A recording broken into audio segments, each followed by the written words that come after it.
Alors, moi, mon adresse va à l'endroit de Monsieur le ministre de la Jeunesse, parce que pour moi, il est le principal responsable de la déchéance de la jeunesse actuelle.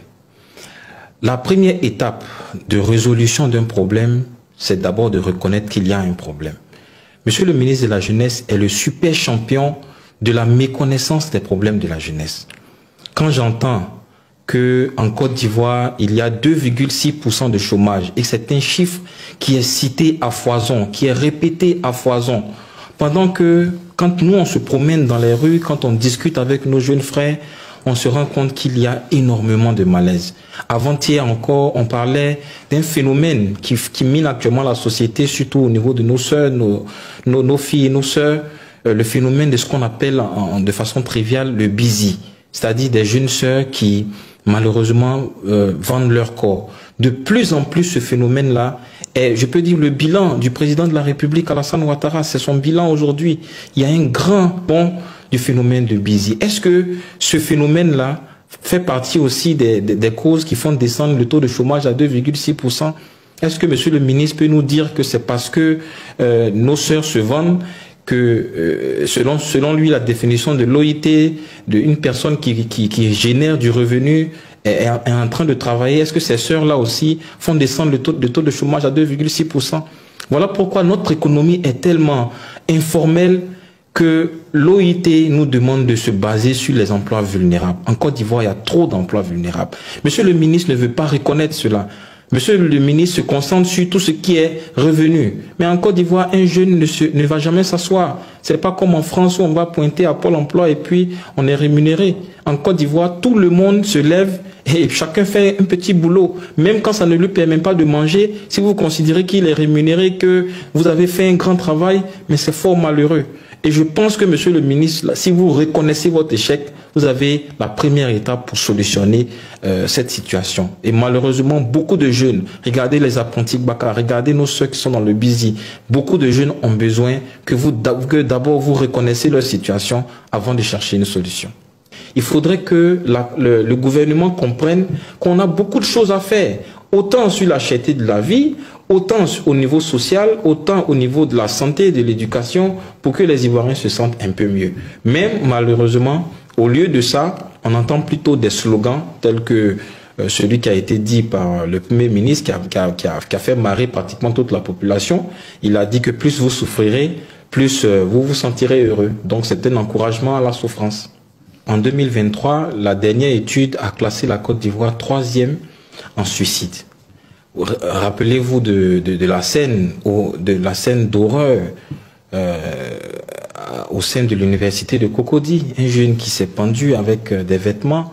Rappelez-vous de ces scènes successives de personnes qui se jettent au-dessus du pont Félix Houphouët-Boigny ou le pont de Gaulle.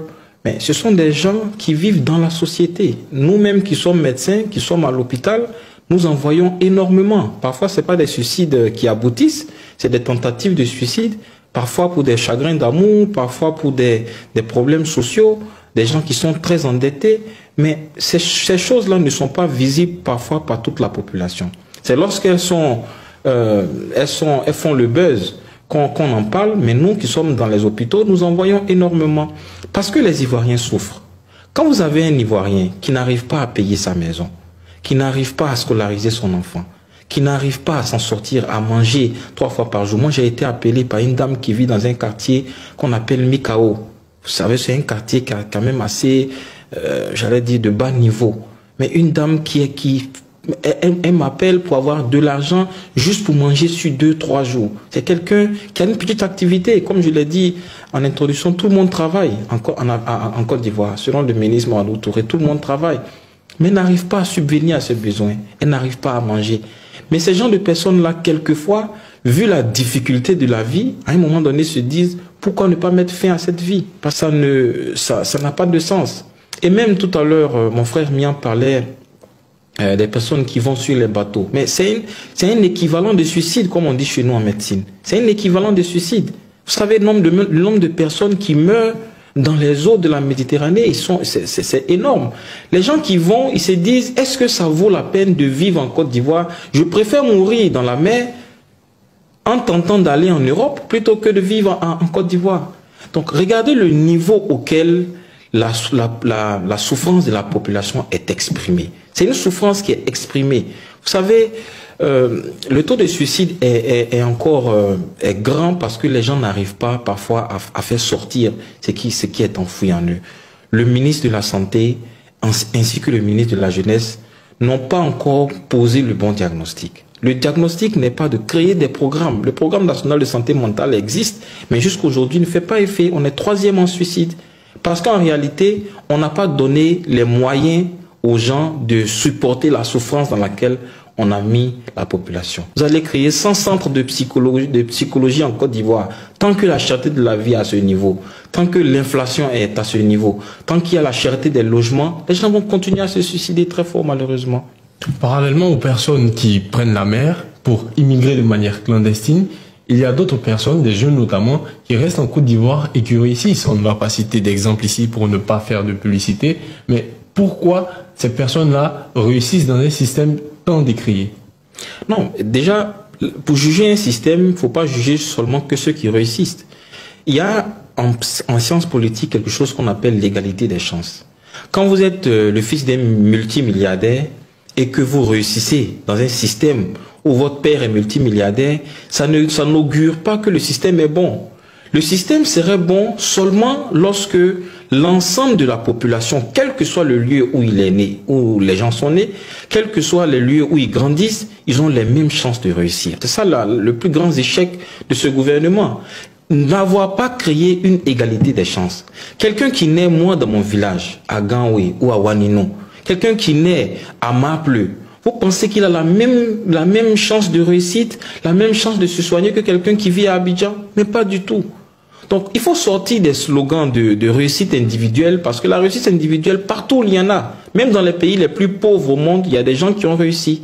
Et c'est pas ça qui est le gage d'une bonne politique. La politique se fait pour que chacun puisse réussir dans le lieu où il grandit, dans le lieu où il naît. Pourquoi Abidjan est saturé? Pourquoi tout le monde veut venir à Abidjan? Parce qu'on ne réussit qu'à Abidjan. Parce qu'à l'intérieur du pays, il n'y a absolument rien. Dans ma région, je termine juste sur ça, dans ma région, il n'y a pas d'IRM. Vous savez, en médecine, l'IRM aujourd'hui occupe une place de choix dans les diagnostics. Par exemple, quand vous faites un AVC ischémique, il y a un type d'AVC qu'on appelle un AVC ischémique. Quand vous faites un AVC ischémique, quand on fait une IRM, ça nous permet de dater l'AVC. Et ça nous permet de faire un traitement qu'on appelle la thrombolyse qui sauve le malade. En Europe, en France, les gens rentrent avec une paralysie d'AVC à cause de l'IRM. Ils sortent, ils marchent tranquillement, aucune paralysie à cause de la thrombolyse. En Côte d'Ivoire, dans toute ma région, il n'y a pas d'IRM. Toute ma région. Les gens sont obligés de venir jusqu'à Daloa. Actuellement où je vous parle, l'IRM de Daloa est dans un carton, c'est fermé. Ça a été livré, mais c'est fermé. Donc c'est non utilisable. Les gens viennent jusqu'à Abidjan pour faire des IRM. Vous vous imaginez quelqu'un qui fait un AVC, dont on doit prendre en charge dans les 6 premières heures, est obligé de quitter Wanino, quitter Ganwe dans la difficulté des routes et venir jusqu'à Abidjan pour se faire traiter. Mais il est paralysé à vie. Certains même en décèdent. Comprenez que ce gouvernement ne pose pas le bon diagnostic. Et le vrai problème, je termine sur ça, c'est de nier le problème. Parce que, comme je l'ai dit, la première étape pour résoudre un problème, c'est de reconnaître qu'il y en a un. Tant qu'on va dire que la Côte d'Ivoire est dans un paradis, tant qu'on va le répéter à satiété, on va cacher ces problèmes-là et les gens vont continuer de mourir et de souffrir. Merci docteur. Monsieur. Si j'avais 20 ans, j'allais peut-être chercher aussi à changer de président de la République et de changer de système politique. Parce qu'à la réalité, on a fait croire à beaucoup de jeunes que c'est Dieu qui les rend pauvres. J'entends beaucoup ta situation, tu dois les accepter. Vous savez, en Afrique, on croit beaucoup en Dieu. Et on a mis sur le dos de Dieu, malheureusement, beaucoup de méfaits, beaucoup de maux. On dit aux jeunes que votre pauvreté, en fait, c'est parce que Dieu a décidé qu'il y a certains qui doivent être riches et d'autres qui doivent être pauvres. La pauvreté, surtout le nombre de pauvres, c'est la résultante des politiques économiques. Quand vous avez un pays où des riches s'enrichissent beaucoup, il y a beaucoup de pauvres. Quand vous aurez un pays où les riches vont comprendre que on s'enrichit, mais on peut s'enrichir de façon équitable. Parce que il y a un État qui fait la redistribution des richesses. Quand on aura cette situation de redistribution des richesses, les jeunes de 20 ans voudront rester ici, les gens ne prendront pas la mer parce qu'il y aura des solutions à leurs problèmes. Merci, docteur. Va à l'endroit de la jeunesse. Tous ces jeunes hommes, ces jeunes femmes, ces personnes dans les quartiers, dans les universités, toutes ces personnes qui sont entre, j'allais dire, 18 et 35 ans. Donc, on a tous vécu une période de notre vie où la Côte d'Ivoire était extrêmement divisée. Et je suis sûr que chacun de vous n'a plus envie de revivre ça.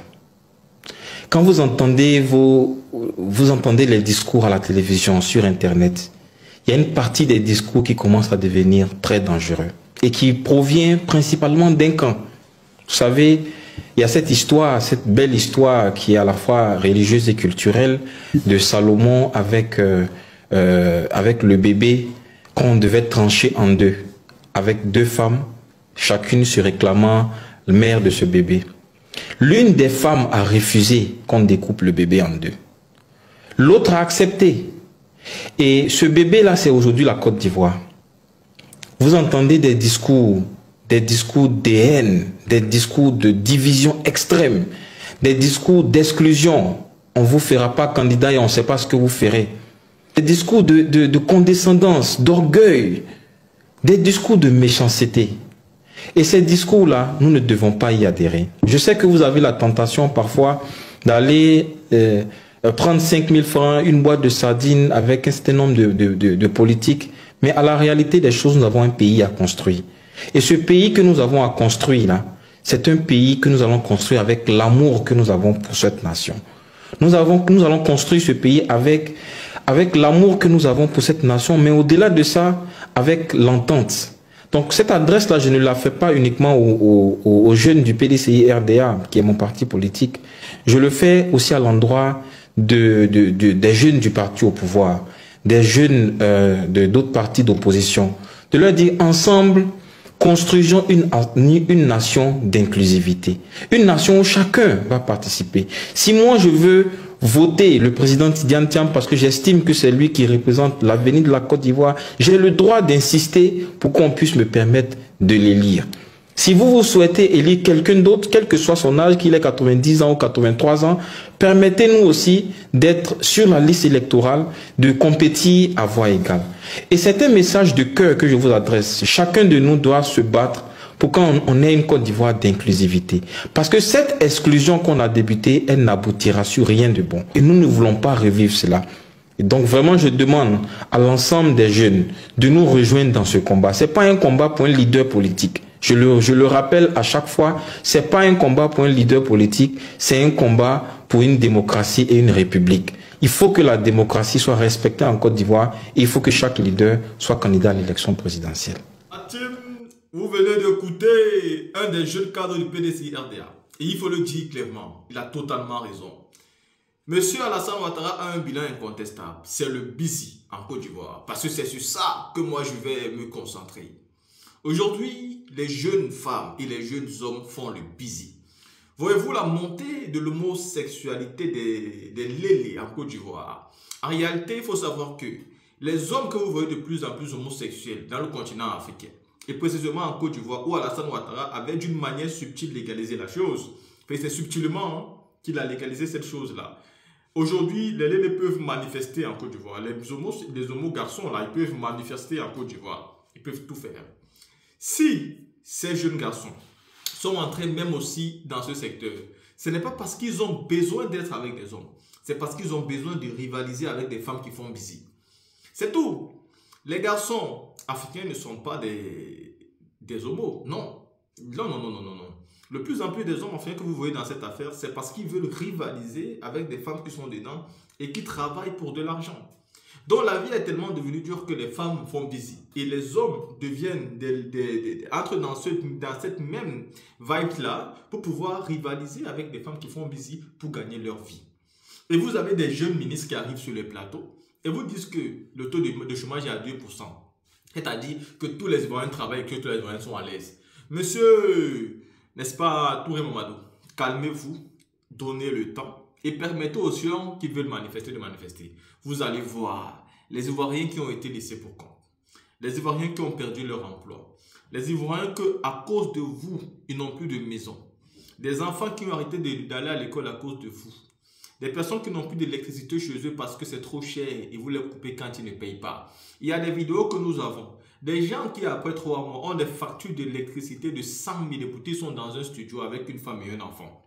Qui peut utiliser l'eau, je parle de l'électricité, l'eau, qui peut utiliser de l'eau de 100 000 en 3 mois. Quand il a dans la maison une femme et un enfant, qu'est-ce qu'ils font? C'est quoi? Ils vendent des glaces ou ils font quoi? Parce que même s'ils vendent des glaces, ce n'est pas possible. Voyez-vous, on ne peut pas, en aucun cas, dans une maison où il y a 3 personnes, un mari, une femme et un enfant, utiliser l'eau de 100 000 en 3 mois. En réalité, quand vous êtes 3 dans une maison, dans des pays africains, c'est souvent à 3 000 que vous êtes le mois. Vous utilisez l'eau de 3 000, tout au plus l'eau de 5 000 le mois. Vous utilisez tout au plus l'eau de 5 000 le mois, donc 15 000. Et on vous fait payer ça à 100 000. C'est Alassane Ouattara. Tu vas voir des personnes qui souffrent tellement dans la rue que tu auras du mal à croire. Je ne pense pas que tu auras du mal. Parce que votre politique est tout simplement d'embellir, n'est-ce pas, l'espace public pour faire croire aux gens que non, tout va bien. Mais quand les gens vont manifester dans le mouvement de trop c'est trop, vous allez voir des différentes classes de la société. Vous allez voir comment les gens souffrent. Et si vous voulez accepter les manifestations sans répression, vous allez voir le courage que les Ivoiriens vont prendre. Descendez dans la rue et vous serez choqués. Parce que vous êtes bien au courant de ce qui se passe. Comme vous vous êtes assis avec aisance, vous mangez à votre faim. Vos enfants sont à l'aise, vos familles à l'aise, votre famille est aux petits soins. Vous avez fini par croire que toute la Côte d'Ivoire est comme ça. Aujourd'hui, on n'a même plus droit à la parole. Ceux qui parlent, on les met au news direct. Aujourd'hui, pour parler, il faut être à l'extérieur. Le docteur Boga a dû sortir du pays pour pouvoir continuer à parler. En Côte d'Ivoire, il serait peut-être mort. Seul le président Laurent Gbagbo aujourd'hui peut nous sauver. C'est le seul qui peut parler sans avoir peur. Parce qu'il y a quelque chose derrière lui, c'est le peuple de Côte d'Ivoire. Que nous autres, nous n'avons pas. Parce que le président Laurent Gbagbo a fait ses preuves, sa sincérité, sa détermination, son envie et son amour pour son pays. Son peuple est debout derrière lui. C'est pourquoi il parle, vous ne pouvez rien faire. Mais si vous touchez ce monsieur-là, le peuple va vous montrer. La team, vous venez d'écouter cette vidéo qui pour moi est un chef-d'œuvre. Dites-moi ce que vous pensez, on se voit pour une autre vidéo.